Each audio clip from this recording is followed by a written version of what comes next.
Welcome back to Revise and Resubmit, the show where we break down the latest and greatest in academic research. I'm Pavlov. And I'm Nikita.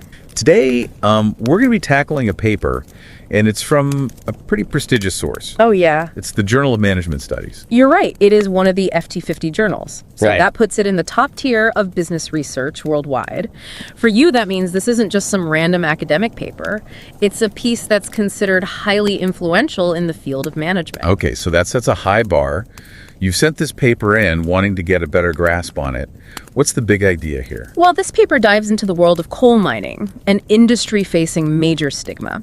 It looks at how individual miners, the organizations they work for, and even the industry itself try to manage these negative perceptions. It's almost like a masterclass in PR, but for a really challenging subject. Exactly. And because this research is published in such a high-impact journal, it suggests that these strategies they uncovered could be relevant to other industries or organizations dealing with similar challenges. Okay, so you've sent us this paper, and you want to understand what's really going on. Let's dive in. Okay, so first we need to set the scene.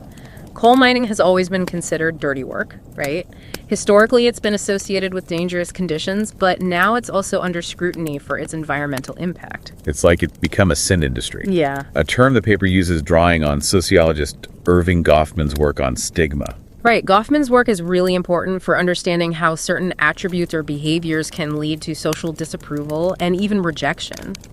And in the case of coal mining, that stigma is amplified by growing concerns about climate change. And this paper specifically focuses on the Australian coal industry. Why Australia?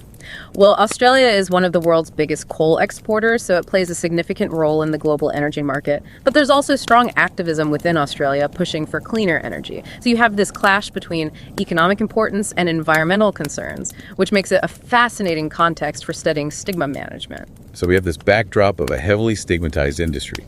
The paper then breaks down how different players try to navigate this. Exactly.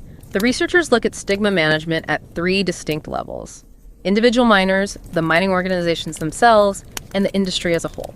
Let's start with the individual miners. They're on the front line, right? Yeah. How does this industry stigma affect them personally? The paper talks about something called stigma transfer. It's basically the idea that the negative perceptions of the industry trickle down to the individual workers, even if they themselves aren't doing anything wrong. That makes sense. If people think your job is harmful, they might judge you personally, even if you're just trying to earn a living. Right. And to deal with this, the researchers found that miners use three main tactics: refocusing, boundary management, and information management. Okay, let's break those down. What's refocusing all about? Refocusing is all about shifting the conversation. Instead of dwelling on the negative aspects of coal mining, they emphasize the economic benefits, both for their local communities and for the nation as a whole. So it's like saying, yeah, coal might have its downsides, but look at all the jobs it creates and the money it brings in. Exactly. It's a way of justifying their work and pushing back against criticism. The paper even includes quotes from miners illustrating this. One said, "People forget where the revenue for this country comes from. We have tourism, and then we have our minerals industry." So they're emphasizing that coal is essential to the Australian economy. What about boundary management? How does that work? Boundary management is about creating distance between themselves and those who criticize them. They often label these critics as greenies or tree huggers, creating an us versus them dynamic. It's a way of dismissing those who hold negative views. Did the researchers find examples of this? Oh, yes. One miner said, "Greenies are going to come through and shut down because we're polluting this and polluting that." Yeah. Fine, mate. What are you driving a motor car for? Why are you using power in your house? Get rid of all that stuff, mate. Wow, that's pretty strong. You can really hear the frustration with those who criticize the industry. Definitely. And it shows how deeply these miners feel about their work and how unfair they perceive the stigma they face. Okay, so we've got refocusing and boundary management. What about information management? What's that about? That's about controlling what information they share. Some miners choose to hide their occupation in social situations to avoid those negative judgments. So they're basically keeping it a secret. In some cases, yes. The paper shares a story from a miner who calls coal mining a barbecue stopper. He says that in many social settings, revealing you work in a coal mine can lead to disapproval and awkwardness. That must be tough. It's like a part of their identity they feel they have to downplay. So that's how individual miners cope. What about the mining companies themselves? How do they manage their image?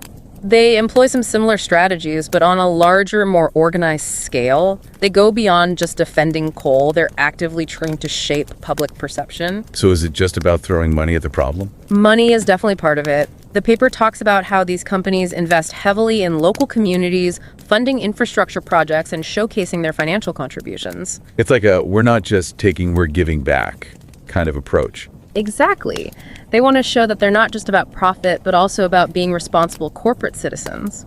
The research mentions specific examples like a multi-million-dollar community investment program in one region funding things like hospital equipment, sporting facilities, even a rescue helicopter. Okay, so they're investing in communities, but are they doing anything else to address concerns more directly?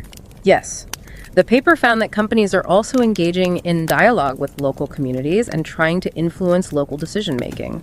It's not just about financial contributions, it's about actively participating and building relationships. So it's like they're trying to create this zone of goodwill around their operations. That's a good way to put it. And this connects back to that boundary management tactic we talked about with individual miners. The organizations are doing something similar, but on a much larger scale. Now, the paper mentioned something about hiding the mine itself. That sounds interesting. What does that look like? It is interesting. Some companies make a real effort to minimize the visual impact of their mines. They use very discreet signage and even put magnetic signs on company vehicles that can be removed when employees are off-site. So, out of sight, out of mind. That seems to be the strategy. And it mirrors what some individual miners do by sometimes hiding their occupation. It shows how these tactics can work at different levels. Now, this is where it gets even more interesting. The paper talks about a tactic called dilution. Can you explain that? Dilution is about softening the negative image of coal by investing in renewable energy and cleaner alternatives. It's essentially an attempt to greenwash their operations. Greenwashing, the classic PR move. Right. But it's interesting to see how this tactic is being used by an industry so inherently linked to fossil fuels. The paper gives examples of companies investing in things like blue hydrogen production, carbon capture and storage, and switching to 100% renewable electricity for their operations. So they're trying to present themselves as part of the solution, not just the problem. Exactly. And because this research is in a top-tier journal, it suggests that this approach, trying to align your image with broader societal trends, might be something we see more of even in industries that aren't traditionally seen as green. It sounds like they're walking a tightrope. So we've got financial investments, community engagement, and even greenwashing. But the paper also mentions how these companies get their employees involved, right? You're right. They incentivize employee participation in stigma management, things like volunteer programs that are linked to community development or even rewarding employees for donating to local causes. So they're essentially turning their employees into ambassadors for the industry. That's one way to look at it, and it makes sense. The more people who have positive interactions with the industry, the less powerful the stigma becomes. Okay, we've covered individual miners and the mining organizations. What about the industry as a whole? How do they tackle this stigma at that macro level? They're playing a similar game, but on a much bigger chessboard. They use many of the same tactics, refocusing dilution and boundary management, but they do it on a national and international scale. So give us some specifics. What kind of moves are they making at that industry level? One of their main plays is emphasizing the national economic importance of coal. They push the narrative that coal is essential for energy security, jobs, and economic growth. It's a love it or hate it, you need it kind of argument. Exactly. They're also pushing the idea of sustainable mining, trying to reframe coal as something that can be done responsibly with social and environmental benefits. Trying to position themselves as part of a sustainable future, not just stuck in the past. It's a tough sell given coal's reputation. Definitely. But the fact that these strategies are being researched and published in a top business journal like this tells us something. It suggests that these approaches highlighting economic benefits, repositioning yourself, even sustainable branding, are things that a lot of industries are grappling with, not just coal. That's a really good point. It's almost like this paper is a window into how businesses are trying to adapt to a world that's demanding more from them ethically and environmentally. Right. And the coal industry is, in a way, a test case for how far you can push those boundaries. So besides the economic arguments, what else is the industry doing? They're also using that dilution tactic we talked about. The paper mentions industry associations joining coalitions focused on low-carbon energy production and promoting their efforts towards carbon-neutral mining. It's like they're trying to align themselves with the clean energy movement, even though they're still very much in the fossil fuel business. Exactly. And again, this being in a respected journal like the Journal of Management Studies suggests this kind of strategic maneuvering is something a lot of industries might be considering, especially as the pressure for sustainability grows. It makes you wonder how much of this is genuine change versus clever PR. That's the key question, and it's something you'll need to ponder as you go deeper into this research. The paper lays out the tactics, but it's up to each reader to interpret how those tactics are being used and whether they're effective. Okay, so we've got the economic arguments, the sustainable mining push, and this dilution tactic. Anything else the industry is doing on that larger scale? Yes, they're also using boundary management, much like the individual miners and organizations. How so? They're engaging in community initiatives, particularly in regions heavily reliant on mining, trying to build positive relationships and address concerns.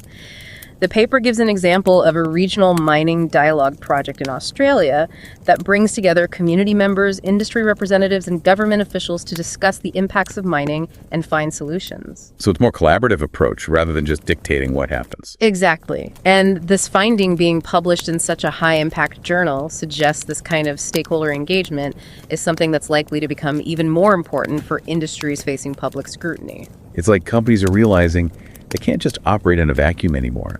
They have to be more responsive to the communities they impact. Right. And it's not just about being responsive. It's about actively shaping the conversation and building relationships that can benefit them in the long run. Now, this is where the paper gets really insightful.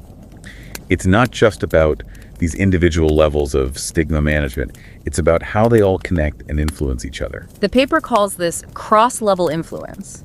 It's the idea that higher-level actors like industry associations and mining companies actively encourage or even mandate the use of specific tactics by lower-level actors like individual miners. So it's not just a bunch of isolated efforts, it's a coordinated campaign. That's right. And this finding being published in a top-tier journal like the Journal of Management Studies has implications that go way beyond just the coal industry. It suggests that this kind of coordinated top-down approach to managing reputation is something we're likely to see more of in other sectors as well.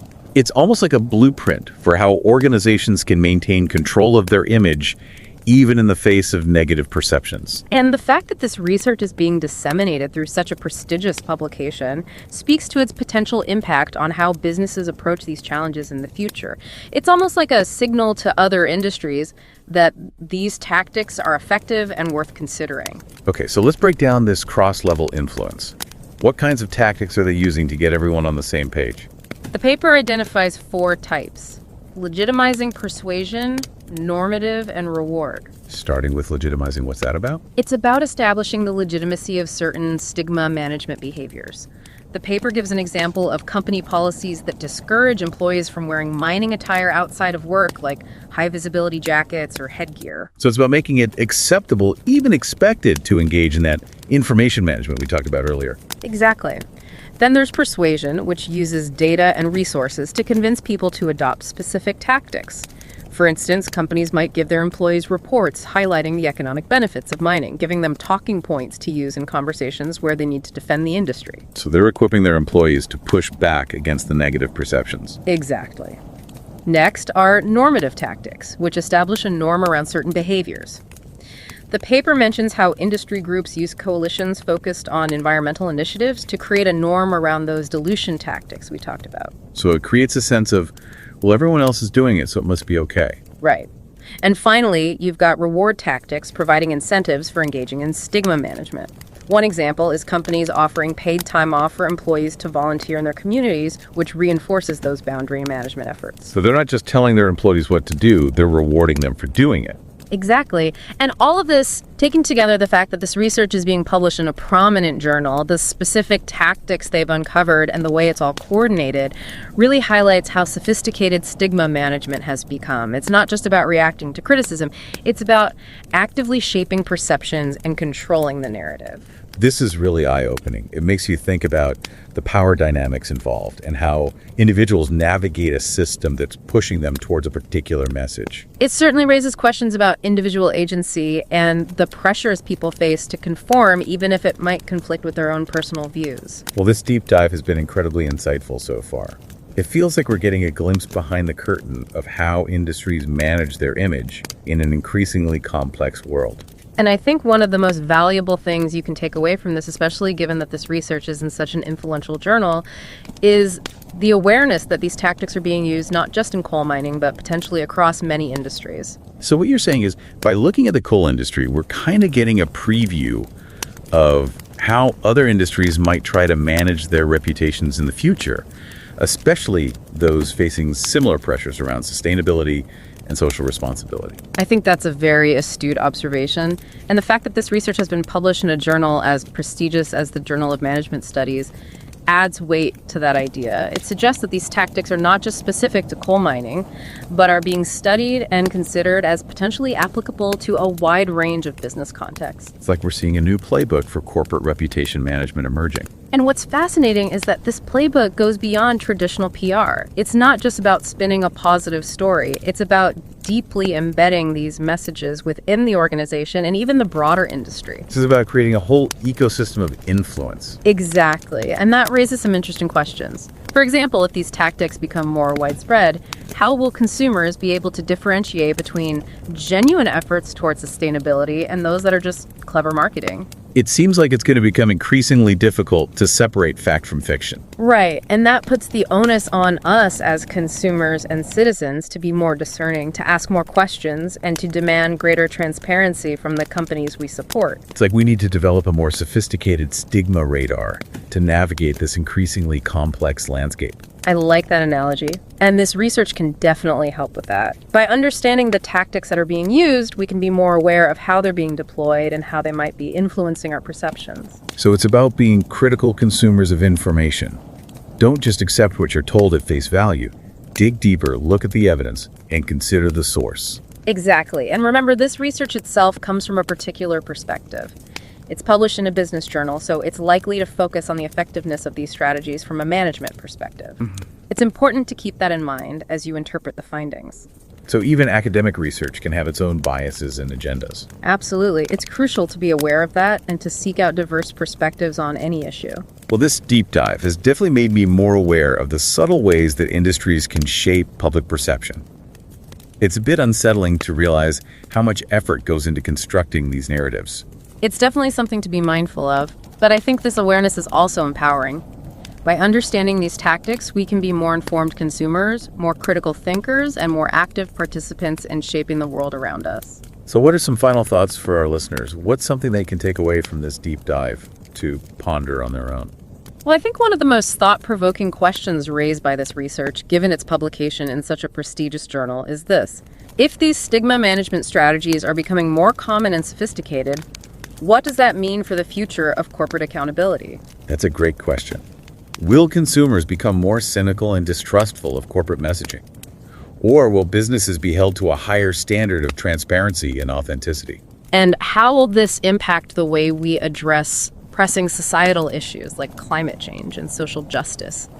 If industries can effectively manage their reputations, even while engaging in practices that are harmful or unsustainable, what does that say about our ability to create meaningful change?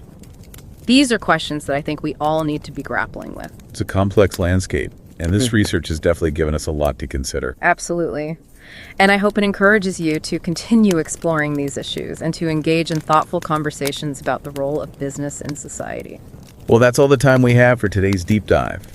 We hope you found it insightful. If you want to dig deeper into the research yourself, we'll include a link to the full paper in the show notes. And if you enjoyed this episode of Revise and Resubmit, be sure to subscribe to our channel on Spotify and Apple Podcasts. We'll be back soon with another deep dive into the latest academic research.